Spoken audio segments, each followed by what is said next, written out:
ইনফিনিক্সের hot সিরিজের ফোনগুলো বরাবরই মার্কেটগুলোতে ভালোই সাড়া ফেলে। Finally Infinix Hot 12। আজকের ভিডিওতে আমরা ইনফিনিক্স হট 12 এই ফোনটি নিয়ে সম্পূর্ণ ডিটেলসে কথা বলবো।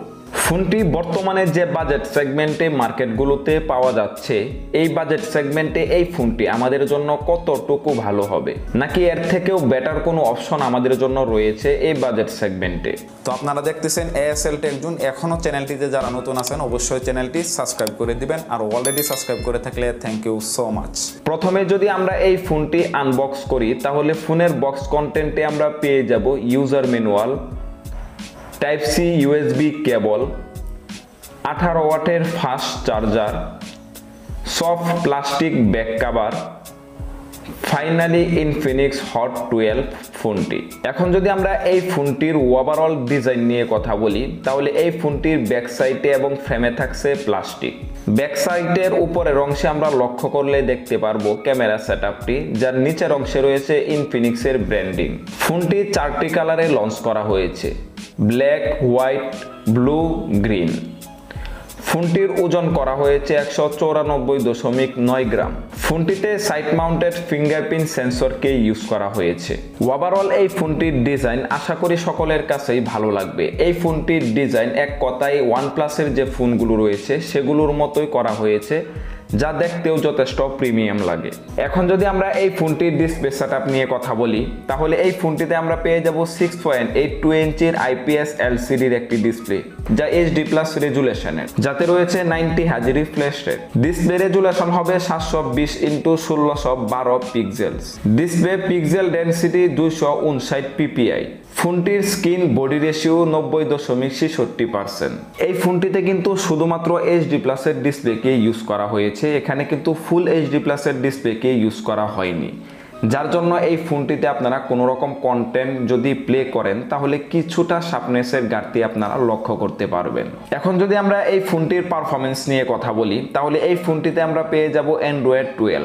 কাস্টম UI হিসাবে পেয়ে যাব XOS 10.6। ফোনটিতে চিপসেট হিসাবে ইউজ করা হয়েছে MediaTek Helio G85, যার GPU হিসাবে রয়েছে Mali G52 MC2। আমাদের মধ্যে সকলেই কিন্তু এই প্রসেসরটির সাথে পরিচিত MediaTek Helio G85। সাধারণত আমরা কম বাজেট সেগমেন্টের যে ফোনগুলো আছে, অর্থাৎ 15,000-এর নিচে যে ফোনগুলো সাধারণত আমরা মার্কেটগুলোতে দেখতে পাই, সেগুলোর মধ্যেই কিন্তু এই প্রসেসরটি বেশিরভাগ সময় ইউজ করা হয়ে থাকে। এই ফোনটিতে আপনারা ফ্রি ফায়ার গেম থেকে ভালো একটি পারফরমেন্স পেয়ে যাবেন। অপরদিকে যদি আমরা কথা বলি PUBG গেমটি নিয়ে, তাহলে এই ফোনটিতে আপনারা হাইয়েস্ট HD গ্রাফিক্সে হাই ফ্রেম রেটে গেমটি ওপেন করতে পারবেন, তবে এখানে আপনারা কিছুটা ল্যাগিং এবং ফ্রেম ড্রপের দেখা পেয়ে যাবেন। এই ফোনটি দুটি ভেরিয়েন্টে লঞ্চ করা হয়েছে, 4GBর পাশাপাশি 128GB, 6GBর পাশাপাশি 128GB।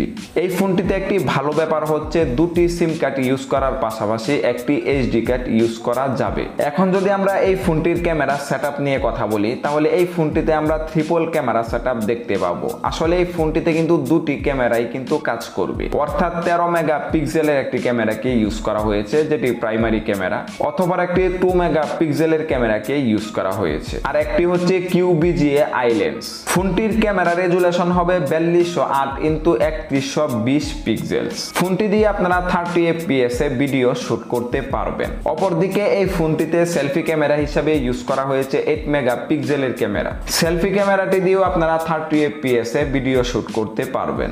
এখন যদি আমরা এই ফোনটির ব্যাটারি ক্যাপাসিটি নিয়ে কথা বলি, তাহলে এই ফোনটিতে আমরা পেয়ে যাব 5000 mAh এর ব্যাটারি, যার সাথে রয়েছে 18 ওয়াটের ফাস্ট চার্জার। এই ফোনটি যদি আপনারা নর্মাল ইউজ করেন, তাহলে 1 থেকে 1.5 দিনের মতো অনায়াসে ব্যাটারি ব্যাকআপ পেয়ে যাবেন। আর আপনি যদি হেভি ইউজ করেন, তাহলে একদিনের মতো অনায়াসে ব্যাটারি ব্যাকআপ পেয়ে যাবেন 5000 mAh ব্যাটারিকে ইউজ করার কারণে। এখন যদি আমরা এই ফোনটির প্রাইস নিয়ে কথা বলি, তাহলে এই ফোনটি আমরা দুটি ভেরিয়েন্টে অ্যাভেলেবেল পেয়ে যাব, 4GBর পাশাপাশি 128GB, যার প্রাইস ধরা হয়েছে 14,499 টাকা। আরেকটি ভেরিয়েন্ট রয়েছে 6GBর পাশাপাশি 128GB, যার প্রাইস ধরা হয়েছে 15,699 টাকা।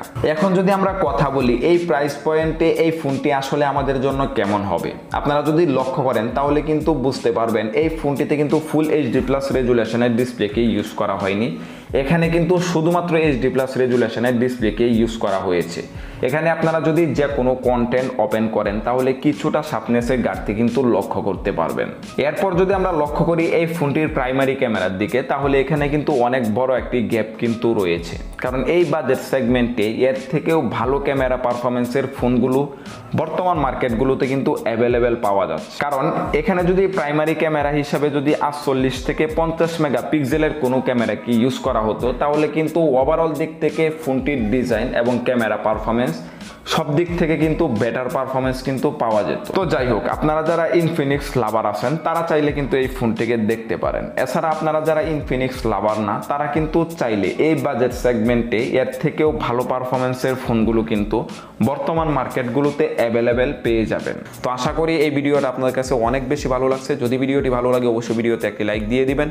কোনো কিছু জানা থাকলে অবশ্যই সেটি আমাদের কমেন্ট বক্সে লিখে নেবেন। প্রতিটি কমেন্টে রিপ্লাই দেওয়ার ট্রাই করি। পরবর্তীতে দেখা হচ্ছে আবারও নতুন একটি ভিডিও নিয়ে। আল্লাহ হাফেজ।